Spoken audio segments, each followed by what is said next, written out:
Home മിനിസ്റ്ററുടെ case എടുത്തു കഴിഞ്ഞാൽ ഭയങ്കര രസമാണ്. അദ്ദേഹത്തിന് കൊടുക്കുന്ന ഉപദേശങ്ങൾ സ്വിഗ്ഗിക്ക് ജഗ്ഗി എന്ന് പറഞ്ഞു കൊടുക്കും. അതുപോലെ തന്നെ സൊമാറ്റോയ്ക്ക് സൊനാറ്റ എന്ന് പറഞ്ഞു കൊടുക്കുന്നു. അപ്പൊ ഇങ്ങനെ പറഞ്ഞു കൊടുക്കുന്ന ഉപദേശം വെച്ചിട്ടാണ് അദ്ദേഹം മുന്നോട്ട് പോകുന്നത്. അദ്ദേഹത്തിന്റെ ജാതകവും നോക്കിയിട്ടുള്ള ആളാണ് ഞാൻ. എൻ്റെ ഒരു പഴയ സുഹൃത്തായിരുന്നു, നല്ല ബന്ധമായിരുന്നു. പക്ഷെ അദ്ദേഹത്തിന് സമൂഹത്തിന് എന്തെങ്കിലും നല്ലത് ചെയ്യണമെന്നുള്ള ആഗ്രഹമൊക്കെ ഉണ്ട്. പക്ഷെ എന്ത് ചെയ്യാനാ, എപ്പോഴും നമ്മളെ ഗൈഡ് ചെയ്യുന്ന പേരിലാണ് ഇരിക്കുന്നത്. ഞാൻ അതുകൊണ്ട് ഒന്നുകൂടെ പറയാണ്, ഈ രണ്ടക്ഷരക്കാരനെ നിയമത്തിന്റെ മുന്നിൽ കൊണ്ടുവന്നില്ലെങ്കിൽ ഇനി പോലീസിനും എക്സൈസിനും ഒരു രീതിയിലുള്ള ഇൻഫർമേഷൻസ് നമ്മുടെ ആൾക്കാർ കൊടുക്കില്ല. കാരണം കൊടുത്തിട്ട് കാര്യമില്ല. ഒഴുകി വരുന്ന മീനുകളെ മാത്രമാണ് ഇവർ പിടിക്കുന്നത്. ഇവർ സ്രാവിനെ പിടിക്കുന്നില്ല. എന്തിനാ വെറുതെ ഇങ്ങനത്തെ ഒരു പ്രഹസനം? ആരെ കാണിക്കാനാ? ലാലേട്ടനെ ഇവിടെ കൊണ്ടുവന്നു, ലാലേട്ടനെ ഇതിന്റെ വാരിയറാക്കി കൊണ്ടുവന്നു. നിങ്ങൾക്ക് തോന്നുന്നുണ്ടോ ലാലേട്ടനെ സ്ട്രോങ് ആയിട്ട് ഇതിന് വേണ്ടിയിട്ട് ഉപയോഗിക്കാൻ പറ്റുമെന്ന്? ലാലേട്ടൻ ഭയങ്കര ഷൈ ആയിട്ടുള്ള ഒരാളാണ്. ലാലേട്ടൻ പിടിയേറില്ല. ലാലേട്ടൻ ഉണ്ടായിരുന്ന സമയത്ത് ഇവിടെ എന്തെങ്കിലും സ്ട്രോങ് ആയിട്ട് ഒരു ആക്ഷൻ ഉണ്ടായിരുന്നെങ്കിൽ ഇത്രയും ഡ്രഗ് ഹണ്ടിന് ഇത്രയും നമ്പേഴ്സ് കൂടുമായിരുന്നോ? അപ്പൊ പോലീസുമായിട്ട് സഹകരിച്ച് പോലീസുമായിട്ട് ഫോളോ അപ്പ് ചെയ്ത് ആൾക്കാരെ കണ്ടെത്തി പിടിച്ച് ഇതെല്ലാം ചെയ്യണം. അങ്ങനെയായിരിക്കണം ഒരു വാരിയർ. ഇത് വെറുതെ പേരിനൊരു വാരിയർ, ഒരു ബിൽഡപ്പിന് വേണ്ടി ഇതല്ല. ഇതിന് വീണ്ടും രമേശ് ചെന്നിത്തലയ്ക്ക് ഒരു നല്ല ഉപദേഷ്ടാവായിട്ട് ആരെങ്കിലും രമേശ് ചെന്നിത്തല മാറ്റണം. അല്ലെങ്കിൽ ഈ ഒരു ഇത് പ്രഹസനമായിട്ട് കുറെ പൈസ പിരിക്കാനും ഇതിന്റെ പേരിൽ കുറച്ച് പുട്ടടിക്കാനും കുറെ പേര് നടക്കുന്നുണ്ട്. ഇത് കറക്റ്റായിട്ടല്ല ഇവരുടെ നടക്കുന്നത്.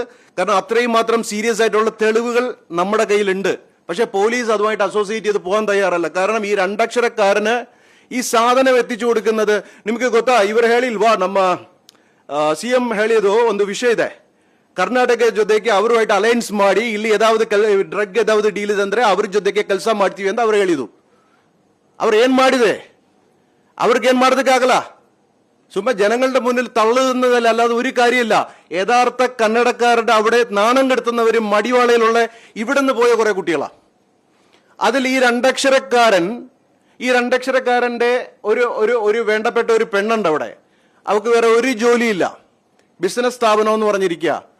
അവിടെ നിന്നാണ് ഈ സാധനം പോകുന്നത്. ഈ സാധനം എങ്ങനെ പോകുന്നതെന്ന് അറിയോ? ഇവിടെ തെളിവില്ല എന്ന് പറയുമ്പോൾ ഇപ്പൊ സീക്രട്ട് പാർട്ടീസ് നടത്തുകയാണെങ്കിൽ X or Y അവർക്ക് കൊടുക്കും ഈ സാധനം.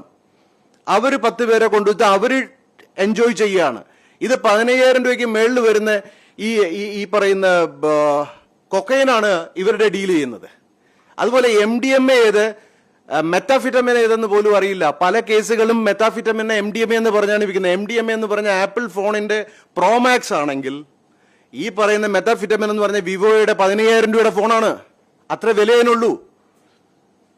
അതുപോലെ ഗഞ്ച വേറെ സെക്ടറിലുള്ളതാണ്. ഇത് എന്തുകൊണ്ടാണ്? നമ്മുടെ ഹോർമോൺസിനെ പല രീതിയിൽ ഹാപ്പി ഹോർമോൺസ് ഉണ്ടാക്കാൻ വേണ്ടിയിട്ടാണ് ഈ പറയുന്ന ഡ്രഗ്സ് ഇവിടെ കൊണ്ടുവരുന്നത്. അതിനേക്കാളും എത്രയോ ബ്യൂട്ടിഫുൾ ആയിട്ട് നമുക്ക് സ്പിരിച്വലി നമ്മളുടെ ചില ഫുഡുകൾ മാറ്റിയാൽ, നമ്മൾ ചില ക്രിയകൾ ചെയ്താൽ നമ്മളുടെ ബോഡിയിൽ തന്നെ ഹാപ്പിനെസ് ഉണ്ടാവും. ഇവര് പ്രോപ്പറായിട്ട് എന്തുകൊണ്ട് ഈ മാഫിയ ഇങ്ങനെ വളരുന്നു എന്നുള്ളതിന്റെ പഠിക്കുന്നില്ല. ഇവർ ചുമ്മാ ഈ ആഭ്യന്തരമന്ത്രിയുടെ അടുത്ത് ആരെങ്കിലും നിങ്ങളൊക്കെ ഒരു ക്ലാസ് കൊടുക്കുക അദ്ദേഹത്തിന്. അദ്ദേഹം ഈ സൊനാറ്റ എന്നും സ്വിഗ്ഗി എന്നും പറഞ്ഞ് നടക്കുന്ന പോലെയാണ് ഇതിനകത്ത് നടക്കുന്നതും. നമുക്ക് ഒരു കുട്ടീനെ ആത്മീയമായിട്ട് വളർത്തിയെടുക്കാൻ കഴിഞ്ഞാൽ അവൻ ഈ മേഖലയിൽ പോകില്ല. ആത്മീയം എന്ന് പറഞ്ഞാൽ ഞാൻ പറഞ്ഞ മതപരമായിട്ടുള്ള ആത്മീയമല്ല. അതുപോലെ ഇതിൽ മുസ്ലിം ലീഗ് ഇടപെടണം. ഞാൻ 2 പ്രാവശ്യം സാദിഖ് അലി തങ്ങളെ ട്രൈ ചെയ്തു, പക്ഷെ കിട്ടിയിരുന്നില്ല. നിങ്ങൾ പറയണം, ഒരു യഥാർത്ഥ കാര്യം നിങ്ങൾ തന്നെ പറയണം. കാരണം ഇവിടെ ഈ മുസ്ലിങ്ങളാണ് ഈ ഡ്രഗ് ജിഹാദും ലവ് ജിഹാദുമായിട്ട് നടക്കുന്നതെന്നാണ് ഇവിടുത്തെ ഹിന്ദു തീവ്ര വിഭാഗങ്ങൾ പറയുന്നത്. എന്നാൽ ഈ കുട്ടികൾക്ക് ഈ പേര് മാത്രമേ ഇവരുടെ പേര് വരുന്നുള്ളൂ, മുസ്ലിം നാമധാരികളുടെ. എന്നാൽ ഇവർക്ക് വൻതോതിൽ ഈ സാധനം എത്തിച്ചു കൊടുക്കുന്ന ഇവിടുത്തെ ഹിന്ദു തീവ്ര വിഭാഗത്തിൽപ്പെടുന്ന ആൾക്കാരുടെ പേരുകൾ എന്തുകൊണ്ട് രമേശ് ചെന്നിത്തലയുടെ ടീം പുറത്തു കൊണ്ടുവരുന്നില്ല? അതിൽ എത്ര BJP-ക്കാർക്ക് ഇൻവോൾവ്മെന്റ് ഉണ്ടെന്നുള്ളത്, ഇവിടുത്തെ സംസ്ഥാന BJP-ക്ക് ഇൻവോൾവ്മെന്റ് ഉണ്ടെന്ന് എന്തുകൊണ്ട് ഇവിടെ അന്വേഷിക്കുന്നില്ല? അപ്പൊ ഇതെല്ലാവർക്കും ഒരു കൂട്ടുകച്ചവടമാണ്. ഇതിനെപ്പറ്റി ആരും പറയില്ല, ഇതിനെപ്പറ്റി ചിന്തിക്കില്ല. വെറുതെ ആൾക്കാരുടെ കണ്ണി പൊടിയിടാൻ വേണ്ടി കുറച്ച് നാടകം കാണിക്കുന്നു. സോ ഇത്രയും കാര്യം ദയവ് ചെയ്ത് നിങ്ങൾ കൈകാര്യം ചെയ്യണം. It's my humble request. ഇത് നമ്മുടെ ജനതയുടെ വിഷയമാണ്. എനിക്ക് വേണ്ടിയിട്ട് ഞാനിവിടെ ഒന്നും വന്ന് പറയാറില്ല, ഒരു കാര്യങ്ങൾ ഞാൻ ചെയ്യാറില്ല. സോ ഇത് നിങ്ങൾ കൈകാര്യം ചെയ്യുന്നുള്ളൊരു വിശ്വാസത്തിൽ ഞാൻ ഇതിവിടെ ചുരുക്കുകയാണ്. ഓക്കെ ഇപ്പൊ വരുന്ന വഴിക്ക് ശ്വേതാജിയായിട്ട് സംസാരിച്ചിരുന്നു. നമ്മുടെ ഇപ്പം റിസൈൻ ചെയ്ത വിമൻ എംപവർമെന്റിന്റെ പേരിൽ നടക്കുന്ന സ്ത്രീക്ക് സുരക്ഷ കൊടുക്കുമെന്നാണ്, അല്ലെങ്കിൽ സ്ത്രീകളെ ഏറ്റവും കൂടുതൽ സംരക്ഷിക്കുമെന്നാണ് വി.ഡി. സതീശൻ പറഞ്ഞിട്ടുള്ളത്. എന്നാൽ പക്ക ഗുണ്ട രീതിയിലുള്ള പെരുമാറ്റമാണ് ശ്വേതാ മേനോൻ നേരിട്ടതെന്ന് അവരെന്നോട് പറഞ്ഞു.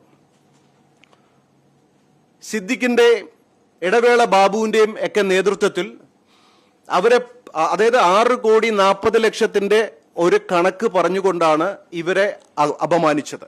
ഒപ്പം അവരൊരു BJP കാരിയാണെന്ന്, അവർ ബേസിക്കലി കോൺഗ്രസ്സുകാരിയാണ്. ആ കോൺഗ്രസ്സുകാരെ BJP കാരിയാക്കി ചിത്രീകരിച്ച് അവരെ ഒരുപാട് ഹരാസ് ചെയ്തു. അവരാണ് BJPക്ക് ആക്ടേഴ്സിനെ എല്ലാം കൊടുത്തതെന്ന് പറഞ്ഞിട്ടാണ് ഇവരവിടെ അപമാനിച്ചത്. അതുപോലെ പുറത്തു വന്ന വാർത്തത് അൻസിബ ഫയലുമായിട്ട് കയറി പട്ടന്ന് പറഞ്ഞ് രാജി വന്നു, തിരിച്ചു വന്നു എന്ന്. ഇതല്ല അവിടെ നടന്ന സംഭവം. അവിടെ സ്ത്രീകൾക്ക് അമ്മ, ഞാൻ പണ്ടും പറയുന്നുണ്ട്, അമ്മ ഒരു അച്ഛനില്ലാത്ത സംഘടനയാണ്. മോഹൻലാൽ പറഞ്ഞിട്ട് പോലും ഇവർ മൈൻഡ് ചെയ്തിട്ടില്ല. ഇവരുടെ തോന്നിയവാസം സ്ത്രീകളെ വളരെ മോശമായിട്ട് ഫിസിക്കലി മെന്റലി ഹരാസ് ചെയ്യുകയും ടോർച്ചർ ചെയ്യുകയും ചെയ്യുന്ന കുറച്ച് വെടക്ക് കാമവെറിയന്മാർ ഈ അമ്മ സംഘടനയിലുണ്ട്. അവരെ എന്താണ് ചെയ്യേണ്ടതെന്ന് ജനം തീരുമാനിക്കണം. കാരണം ഇതുപോലുള്ള ഒരു സ്ത്രീകളെ ഇത്രയും മോശമായിട്ട് ചിത്രീകരിക്കുന്നത് ധർമ്മമാണോ? എന്നിട്ട് ഇതിവിടെ മുഖ്യമന്ത്രി എന്താണ് മാങ്ങ പറക്കിയിരിക്കുകയാണോ? മുഖ്യമന്ത്രിക്ക് എന്താ ഈ വിഷയത്തിൽ ഇടപെടാൻ പറ്റാത്തത്? പറയുന്നത് മാത്രമേ ഉള്ളൂ, എല്ലാം അദ്ദേഹം പറയുന്നുണ്ട് ചിരിച്ചോണ്ട്. പക്ഷെ എന്തൊക്കെ കാര്യങ്ങൾ ചെയ്യുന്നു. സ്ത്രീകൾക്ക് യാതൊരുവിധ സുരക്ഷയും ഇവിടെ ഇല്ല. സ്ത്രീയാണ് ശക്തി. സ്ത്രീയെ ബഹുമാനിക്കാത്തിടത്തും, സ്ത്രീയുടെ കണ്ണുനീർ വീഴുന്നിടത്തും, സ്ത്രീയെ അപമാനിക്കുന്നിടത്തും ഒരിക്കലും ദുർഗയും ലക്ഷ്മിയും സരസ്വതിയും ഉണ്ടാവില്ല. സ്ത്രീയെ അപമാനിച്ചു കഴിഞ്ഞാൽ കാലന്റെ ദൃഷ്ടി അവരിൽ ഉണ്ടാവും. അതായത് ശനിയുടെ ദൃഷ്ടി പതിയും കാലൻ എടുത്തോണ്ട് പോകും. കാരണം കാലനും ശനിയും സിബ്ലിങ്സ് ആണ്. ഇത് ഞാൻ ആത്മീയമായിട്ട് ഒരു ചെറിയൊരു ഇത് പറഞ്ഞാണ്. അത് ഇതിലേക്ക് കൂടുതൽ അതിലോട്ട് പോകാൻ പറ്റുന്നില്ല. പക്ഷേ നിങ്ങൾ ആ ശ്വേതാ മേനോന്റെ അവസ്ഥ മനസ്സിലാക്കണം. നിങ്ങൾ മനസ്സിലാക്കിയിട്ട് നിങ്ങൾ റിപ്പോർട്ട് ചെയ്യണം. ഈ പെൺകുട്ടികളെയും സ്ത്രീകളെയും ഒക്കെ അപമാനിക്കുന്ന ഒരു സംസ്ഥാനമായി നമ്മുടെ നാട് മാറരുത്. നല്ല കരുത്തുള്ള നേതാക്കൾ ഇത്തരം സഹോദരിമാർക്ക് പിന്തുണ കൊടുക്കാൻ മുന്നിലുണ്ടാവണം. സിദ്ദിഖിനെ ഞാനൊന്ന് കാണുന്നുണ്ട്. ആ മുട്ടത്തലൻ സിദ്ദിഖുണ്ടല്ലോ, സിദ്ദിഖ് എൻ്റെ ഒരു സിസ്റ്ററിന്റെ അടുത്ത് ഒരു ചെറിയ അസ്കിത കാണിച്ചൊരു മെസ്സേജ് അയച്ചു. അവൻ അറിയില്ലായിരുന്നു എൻ്റെ പെങ്ങളാണെന്ന്. അന്ന് എവിടെയെങ്കിലും വെച്ച് കാണും. അതുകൂടെ ഒന്ന് നോട്ട് ചെയ്തു. ഈ പറയുന്ന പോലെ കക്കൂസിലെ ഇത് കൃമികളെ കൊല്ലാൻ വേണ്ടി തോക്കെടുക്കേണ്ട ആവശ്യമില്ലല്ലോ. അതിന് ഹാർപ്പിക്ക് തന്നെ ധാരാളം മതി. അതിന്റെ രോഗം വേറെയാ. വേറെ എന്തെങ്കിലും?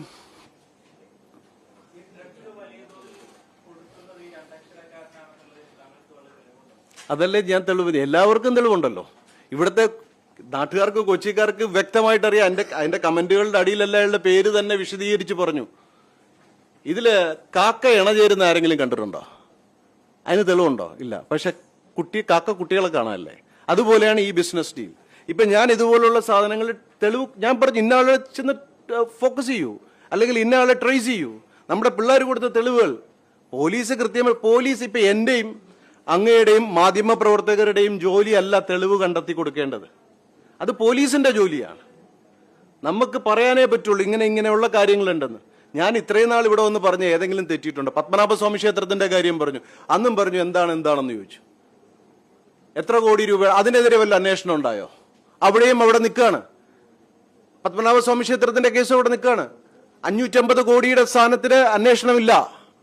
അതുപോലെ തന്നെ കൊട്ടാരത്തുനിന്ന് മോഷണം പോയ സ്ഥാനത്തിന്റെ പേരിൽ FIR വന്നു. തമ്പുരാട്ടിക്ക് വേണ്ടപ്പെട്ട ആളായി അതിന്റെ പ്രതിയായതുകൊണ്ട് ആ സാധനം മുന്നോട്ട് പോകുന്നില്ല. ഇത് എന്ത് നാടാണിത്? വെള്ളാപ്പള്ളിക്കെതിരെ FIR ഇട്ടിട്ട് അന്വേഷണമില്ല. അപ്പൊ ഇതാണ് കുത്തഴിഞ്ഞ ഭരണം, ഇതാണ് കുത്തഴിഞ്ഞ നാടെന്ന് പറയുന്നത്. സാക്ഷരതയിൽ 1-ാം സ്ഥാനമൊന്നും പറയുന്നുണ്ട്. ആർക്കും എന്ത് തോന്നിവാസവും ചെയ്യാം. കയ്യിൽ പണവും പവറും ഉണ്ടെങ്കിൽ ഇവിടെ എന്തും ആവാം. ആണോ? ഏത് ആ അക്ഷരം അറിയാലോ. അതായത് വെറുതെ ഒരു കക്കൂസ് പൊളിച്ച് കേസ് ഉണ്ടാക്കാൻ താല്പര്യമില്ല. അതുകൊണ്ട് നിങ്ങൾക്ക് കാര്യം പിടിയിട്ടില്ലേ? നിങ്ങളിങ്ങനെ അതെല്ലാം ആൾക്കാർ പറയുന്നുണ്ടല്ലോ. അയാൾ തന്നെ വന്ന് പറയുന്നുണ്ട്, ഞാനാണ് എന്താ പറയാ കോഴി മോട്ടിച്ച കള്ളൻ, എന്റെ തലയിലെ പൂട കണ്ടോ എന്ന് പറഞ്ഞ അയാൾ തന്നെ വന്ന് പറയുന്നുണ്ടല്ലോ. അപ്പൊ പിന്നെ ഇതൊരു രസമല്ല, ഇതൊരു ബ്രെയിൻ ഗെയിമിംഗ് ആണ്. അപ്പൊ ആൾക്കാർ അന്വേഷിക്കും. അപ്പോൾ ആൾക്കാരുടെ മലയാളികളുടെ ബ്രെയിൻ ഒന്ന് വർക്ക് ചെയ്യണ്ടേ, ഒരു എക്സസൈസ് കൊടുക്കണ്ടേ? എല്ലാം ഞാൻ തന്നെ പറഞ്ഞതിൽ എന്താ ഒരു യുക്തിയുള്ളത്? Thank you. ആ ഒരു സെക്കൻഡ്, ഒരേ ഒരു സെക്കൻഡ്. ഈ കുഞ്ഞുങ്ങളുടെ NMCയുടെ കേസ് പോലെ അടിച്ചമർക്കപ്പെട്ടവർക്ക് വേണ്ടിയിട്ട് നമ്മൾ ഇന്നൊരു സംഘടന രൂപീകരിക്കുന്ന കാര്യം അറിയിക്കുകയാണ്, യുണൈറ്റഡ് ബ്ലാക്ക് അലയൻസ്. ഇതിൽ ജാതിയുടെ പേരിൽ, മതത്തിൻ്റെ പേരിൽ, നിറത്തിൻ്റെ പേരിൽ എല്ലാ വീടുകളിലും, എല്ലാ ഓഫീസുകളിലും, എല്ലാ സമൂഹത്തിലും ഒരാൾ അടിച്ചമർക്കപ്പെട്ടുകൊണ്ടിരിക്കുകയാണ്. അവർക്ക് വേണ്ടിയിട്ട് നമ്മളുണ്ടാവും. നമ്മുടെ പ്രതിഷേധം വാളും തോക്കും ഒന്നും എടുത്തിട്ടല്ല, ഇതേപോലെ ബ്ലാക്ക് ഡ്രസ് ഇട്ടിട്ടായിരിക്കും. ലീഗലി ആയിരിക്കും നമ്മൾ ഫൈറ്റ് ചെയ്യുക. നമ്മളുടെ ഐക്യതയായിരിക്കും നമ്മൾ മുന്നോട്ട്